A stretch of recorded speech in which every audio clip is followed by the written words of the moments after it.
Okay, so getting back into our coverage over the X-Men, and matter of fact, the Dawn of X era of X-Men comics, we actually pick up with Marauders number 4. Now, with this book, right off the bat, we are reminded about the two different things the Marauders do for the Hellfire Club and Krakoa. The first thing is they go to different countries helping mutants who are trying to leave those countries and go over to Krakoa. But of course, their government is not giving them the ability to leave those countries so that they can go over to Krakoa.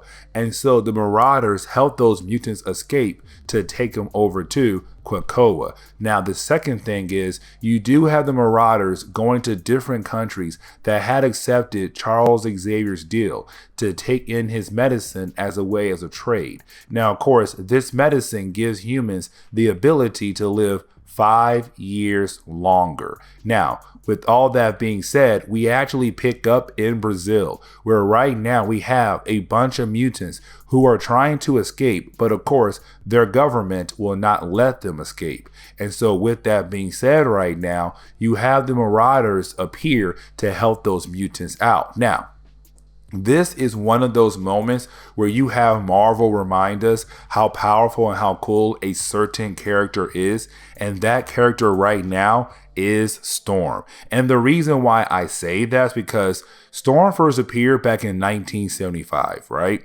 She appeared in Giant Size X-Men number 1, and right off the bat, she gained a fan base. The 70s, 80s, 90s, and 2000s, Storm was one of those X-Men characters that Marvel knew she has to be around no matter what. But unfortunately for her, in the 2010s, actually a couple years before this book came out, personally to me, Storm had fell off. Now, it's not her fault, it's the writer's fault, because honestly, it felt like they had no idea what to do with her or how to keep her irrelevant. But either way though, right here and right now, it's a cool moment because she reminds us that she is an Omega level mutant.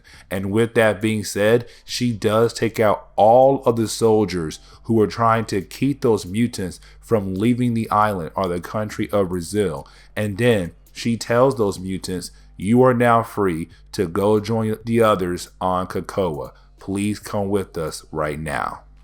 Now, we actually do jump over to COPPA, where we pick up with Kitty Pryde and Bishop. Now, the reason why these two characters are here right now in this country is because what had happened in one of our earlier videos for the Marauders. What I mean is that in one of our earlier videos of Marauders, there was a character known as Chen Zhao. She was going around in this country telling people that her husband had just magically disappeared. He only disappeared when he was trying to go over to Krakoa. Now, Bishop tried to talk to her and tell her that they have no records of her husband, but of course, she just walked away and saying, you're lying to me, stay away from me, and made it seem like maybe, just maybe, her husband had disappeared. But of course, in the present day, in this book right here, Bishop and Kitty Pryde do not believe that Chen Zhao's husband had actually disappeared. And so right now, they're going to break into her office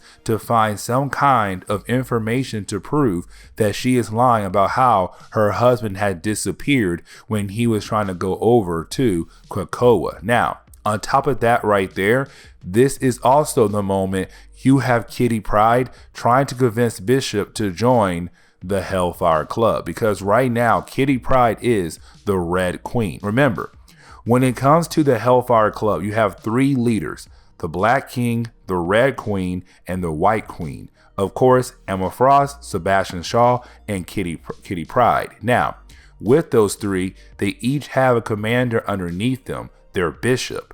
And right now, Kitty Pryde wants Bishop to be her Red Bishop, second in charge of her portion of the Hellfire Club. But of course, he is always saying no because he does not like the Hellfire Club at all.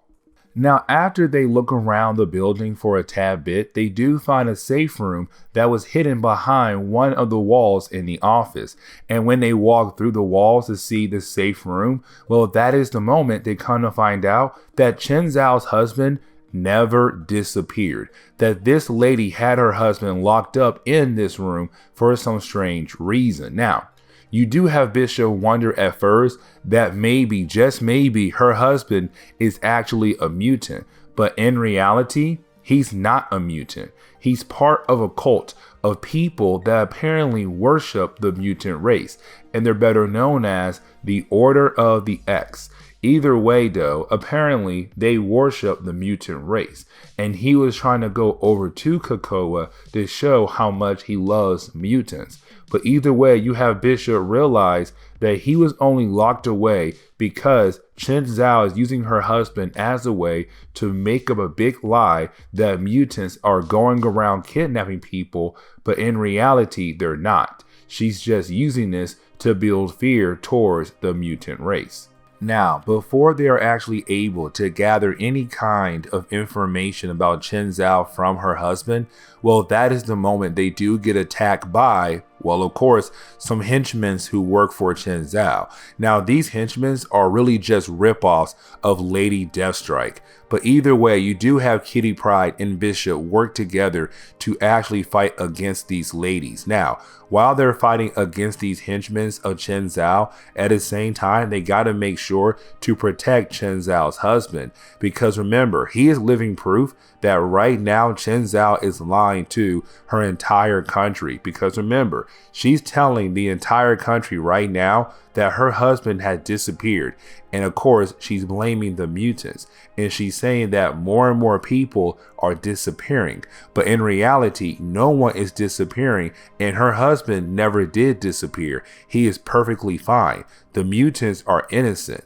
And so you do have Bishop and Kitty Pryde being able to actually defeat those henchmen of Chen Zhao, and now their next goal is to show COPPA, the entire country, that Chen Zhao is lying. Her husband never disappeared. She just locked him up because he loved mutants so much. He wanted to worship them and be with them and all that other stuff.